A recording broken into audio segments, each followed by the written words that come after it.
Britain की सरकार ने भारत के साथ फ्री ट्रेड एग्रीमेंट इंप्लीमेंट करने से ठीक पहले एंड मोमेंट के ऊपर ऐसा कौन सा कदम उठाया है जो भारत ने अब अचानक से एफटीए को इंप्लीमेंट करने से इनकार कर दिया है। ईरान अमेरिका वॉर के बीच टर्की को भारत सरकार कौन सा झटका देने जा रही है और बांग्लादेश अब ऐसा कौन सा स्टेप उठाने जा रहा है जो पिछले 20 सालों में अभी तक बांग्लादेश की सरकार ने नहीं उठाया था।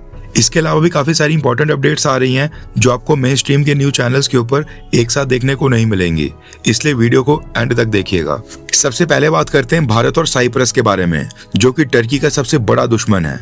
दरअसल साइप्रस का जो नॉर्दर्न पार्ट है उसको टर्की ने इलीगली ऑक्यूपाई करके रखा हुआ है एंड इसको नाम दिया है Turkish Republic of Northern Cyprus, जिसको केवल टर्की मान्यता देता है। अब जो इंडिपेंडेंट साइप्रस देश है यानी कि रिपब्लिक ऑफ साइप्रस, ये लोग आज भी अपनी नॉर्दर्न टेरिटरी को टर्की से वापस मांग रहे हैं, लेकिन टर्की ने यहाँ पर अपने 30,000 से ज्यादा सैनिक डिप्लॉय करके रखे हैं और न सिर्फ सेना बल्कि हथियार भी डिप्लॉय किए हुए हैं। Even United Nations security council भी बोल चुकी है कि टर्की ने इंटरनेशनल लॉज का उल्लंघन करके इस एरिया को इलीगली ऑक्यूपाई किया हुआ है और टर्की अपनी सेना को वापस निकाल ले, लेकिन टर्की ऐसा नहीं कर रहा है। अब न्यूज आ रही है कि भारत इसी देश के साथ अपने रिलेशंस को स्ट्रॉन्ग करके टर्की को घेरने की कोशिश कर रहा है। न्यूज आ रही है कि साइप्रस के प्रेसिडेंट निकोस क्रिस्टोडोल्डाइस भारत के इनविटेशन के ऊपर अगले हफ्ते 20 मई को भारत की यात्रा पर आ रहे हैं। उनकी विजिट मुंबई से स्टार्ट होगी और 22 मई को वो दिल्ली आएंगे और प्रधानमंत्री मोदी और प्रेसिडेंट द्रौपदी मुर्मू मैडम के साथ भी मुलाकात करेंगे। अब ये समझना जरूरी है कि टर्की क्योंकि सामने से पाकिस्तान की काफी ज्यादा सैन्य मदद करने लगा है, इसलिए भारत ने टर्की के जितने भी दुश्मन देश हैं एक एक करके इन सब के साथ रिलेशंस बिल्ड करना स्टार्ट कर दिया है।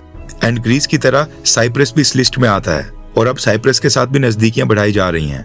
आपको याद होगा पिछले साल जून महीने में प्रधानमंत्री मोदी ने साइप्रस जाकर न सिर्फ टेरिटोरियल इंटीग्रिटी के मसले पर साइप्रस को समर्थन दिया था, साथ ही भारत ने कहा था कि नॉर्दर्न साइप्रस के ऊपर हम यूनाइटेड नेशन सिक्योरिटी काउंसिल के रेजोल्यूशंस के आधार के ऊपर इसका निपटारा चाहते हैं, जिसके अकॉर्डिंग टर्की ने इसको इलीगली ऑक्यूपाई किया हुआ है और टर्की यहाँ से अपनी सेना को वापस ले ले।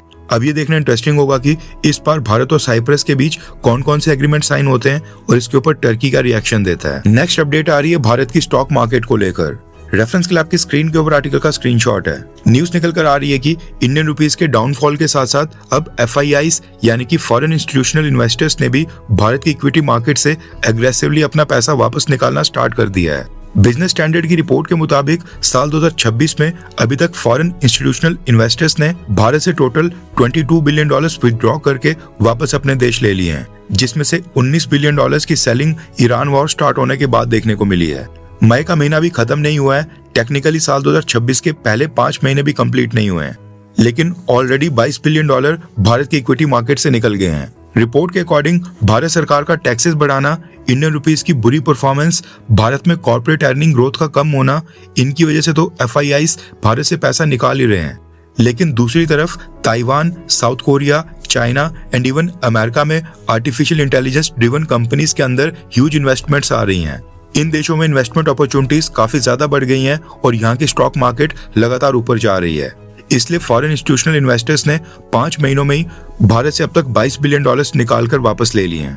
और अब बात करते हैं आज की सबसे बड़ी अपडेट भारत और यूनाइटेड किंगडम यानी कि ब्रिटेन के फ्री ट्रेड एग्रीमेंट को लेकर, जिसको लेकर पिछले कुछ हफ्तों पहले कहा गया था कि भारत और यूके का FTA मई महीने में इम्प्लीमेंट भी हो जाएगा, लेकिन अब अचानक से एंड मोमेंट के ऊपर ब्रिटिश गवर्नमेंट के नए स्टील रूल्स ने India UK free trade agreement की इम्प्लीमेंटेशन को और भी डिले कर दिया है, क्योंकि भारत की सरकार ने यूके गवर्नमेंट के इस फैसले के सामने झुकने से इनकार कर दिया है।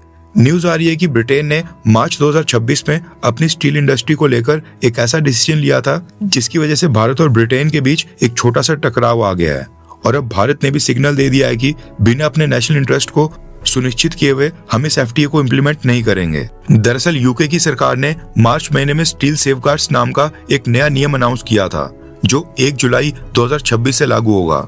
इस नए नियम के तहत ब्रिटिश गवर्नमेंट ने दूसरी कंट्री से आने वाले स्टील के टैरिफ्स को, उसमें जो टैरिफ फ्री कोटा होता था उसको लगभग 60% तक कम कर दिया, यानी दूसरी कंट्री से कितना स्टील इंपोर्ट किया जा सकता है उस अमाउंट में 60% का कट करने की अनाउंसमेंट कर दी गई और कहा कि अगर कोई भी देश इस कोटा से सिर्फ 1 किलो स्टील भी ज्यादा भेजेगा तो फिर उसके ऊपर सीधा 50% की कस्टम ड्यूटी लगेगी। एक तो कोटा को भी कम कर दिया और ऊपर से पेनल्टी भी बढ़ा दी गई।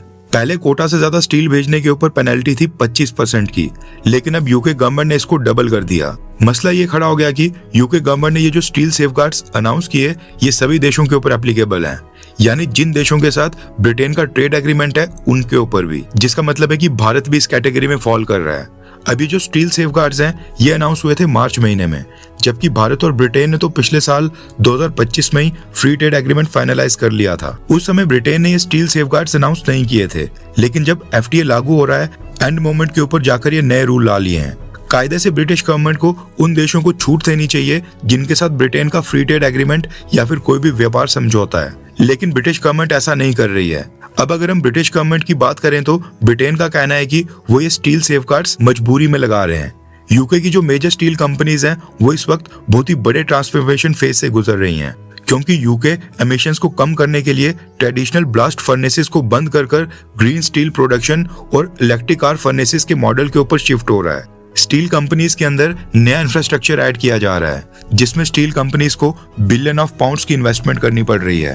प्रॉब्लम यह है कि ट्रांजिशन के दौरान ब्रिटेन की लोकल स्टील इंडस्ट्री ऑलरेडी काफी प्रेशर में है और उनके एक्सपेंसेस और कॉस्ट इस शिफ्ट के कारण काफी ज्यादा बढ़ गई हैं।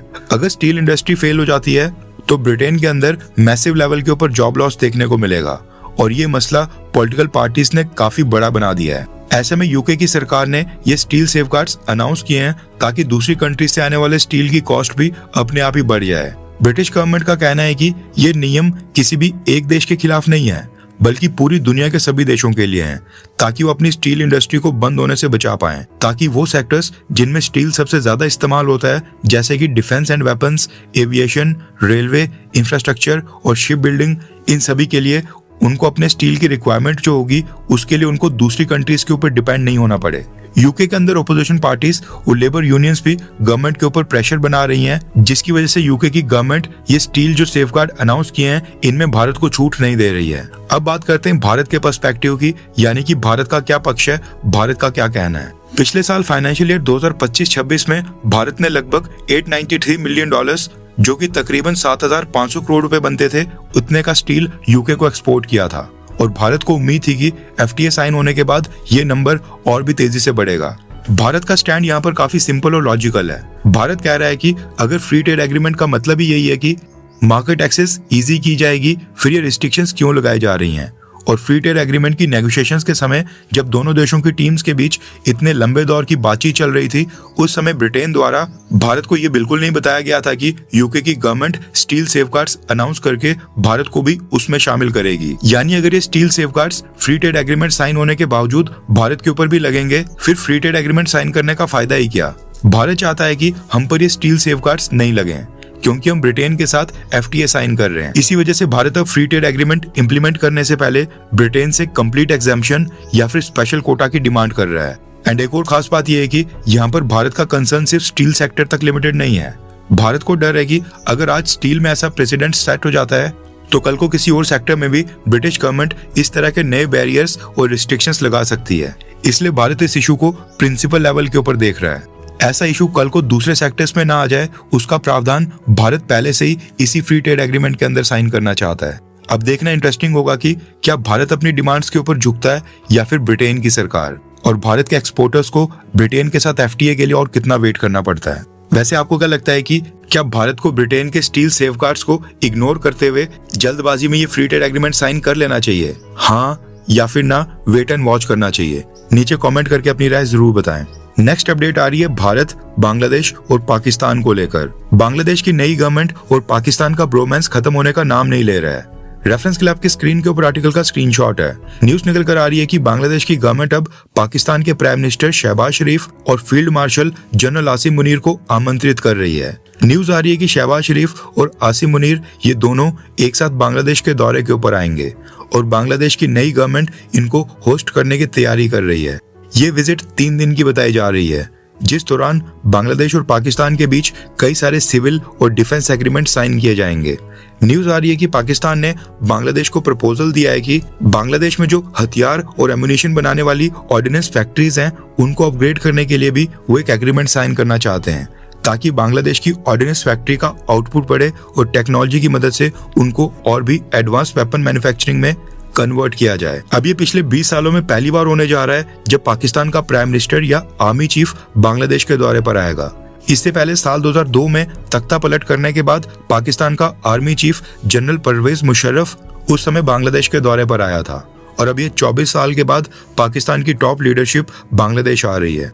रिपोर्ट्स के अकॉर्डिंग अभी डेट फाइनलाइज नहीं हुई है, लेकिन रिसेंटली पाकिस्तान के इंटीरियर मिनिस्टर मोहसिन नकवी, जो कि एक ट्रॉफी चोर भी है, इसने जो बांग्लादेश की यात्रा की थी उसी विजिट में शहबाज शरीफ और आसिम मुनीर की विजिट की फाउंडेशन रखी गई थी और तैयारियां चरम पर हैं। यहाँ तक अगर आपने हमारी वीडियो देख ली है तो इसका मतलब है कि आपको हमारी ये वीडियो काफी अच्छी लगी होगी। भारत की फॉरेन पॉलिसी, हमारी अर्थव्यवस्था और डिफेंस से संबंधित काफी सारी इंपॉर्टेंट न्यूज होती हैं जो बाकी चैनल्स कवर नहीं कर रहे हैं या फिर बाकी चैनल्स मिस कर देते हैं। हम वो सारी इंपॉर्टेंट न्यूज कवर करने की कोशिश करते हैं। प्रॉब्लम ये है कि अब हम चीजों को थोड़ा और प्रोफेशनल लेवल के ऊपर लेना चाहते हैं, टीम को बड़ा करके चैनल के ऊपर अपग्रेड्स करना चाहते हैं ताकि और भी बेटर और प्रोफेशनल वीडियोस आपके लिए हम लाते रहें। हम चाहते हैं कि बेटर रिसर्च करके ग्लोबल थिंक टैंक्स की रिपोर्ट्स, इंटरनेशनल पॉलिसी पेपर्स और ग्लोबल लेवल के ऊपर भारत के लिए कौन सी चुनौतियां आ रही हैं उसको डिटेल में स्टडी करके आप तक और बेटर तरीके से पहुंचाया जाए। इसके लिए हमें रिसर्च, एडिटिंग और कंटेंट क्वालिटी को इम्प्रूव करना होगा और उसके लिए टीम भी एक्सपैंड करनी होगी। ऑनेस्टी के साथ मैं आपको बताना चाहता हूँ कि हमारे पास इस चैनल को नेक्स्ट लेवल के ऊपर लेने के लिए जुनून और जज्बा ये दोनों ही हैं। एक दिशा भी है जिसकी तरफ हम आगे बढ़ना चाहते हैं, लेकिन फंड्स की कमी आ रही है। हमें बस आपके सपोर्ट की जरूरत है जो आप हमारे चैनल का मेंबर बनकर हमें दिखा सकते हैं। हमने इंडियन अफेयर्स चैनल के ऊपर मेंबरशिप स्टार्ट कर दी है और मेंबरशिप को ज्वाइन करने का लिंक वीडियो के डिस्क्रिप्शन में दे दिया गया है, जहां से आप बहुत ही आसानी से चैनल को ज्वाइन कर सकते हैं। एंड ऐसा नहीं है कि आपको चैनल मेंबर बनने का कोई भी बेनिफिट नहीं होगा। चैनल मेंबर्स के लिए, यानी कि जो भी लोग ज्वाइन करते हैं, हम उनके लिए हर हफ्ते 3 से 4 स्पेशल मेंबर्स ओनली वीडियोस लाते रहेंगे, जिसमें हम global think tanks, international experts और डिटेल जियोपॉलिटिकल एनालिसिस को शेयर करेंगे, जो अक्सर इंटरनेशनल रिपोर्ट्स, रिसर्च पेपर्स और एक्सपर्ट डिस्कशंस पे मिलते हैं। लेकिन जो हमारी नॉर्मल वीडियोस होती है उनमें उसको डिटेल में कवर करना काफी मुश्किल हो जाता है। बाकी जो नॉर्मल वीडियोस हमारे चैनल के ऊपर अभी आ रही हैं वो सब व्यूवर्स के लिए आती रहेंगी, लेकिन जो लोग चैनल को ज्वाइन करते हैं उनके लिए स्पेशल कंटेंट आएगा। आई होप आप लोग मेंबरशिप को ज्वाइन करके हमें सपोर्ट करेंगे ताकि हम आपस में एक साथ मिलकर इस चैनल को नेक्स्ट लेवल के ऊपर ले जाएं। ज्वाइन करने का लिंक डिस्क्रिप्शन में है। जय हिंद, वंदे मातरम।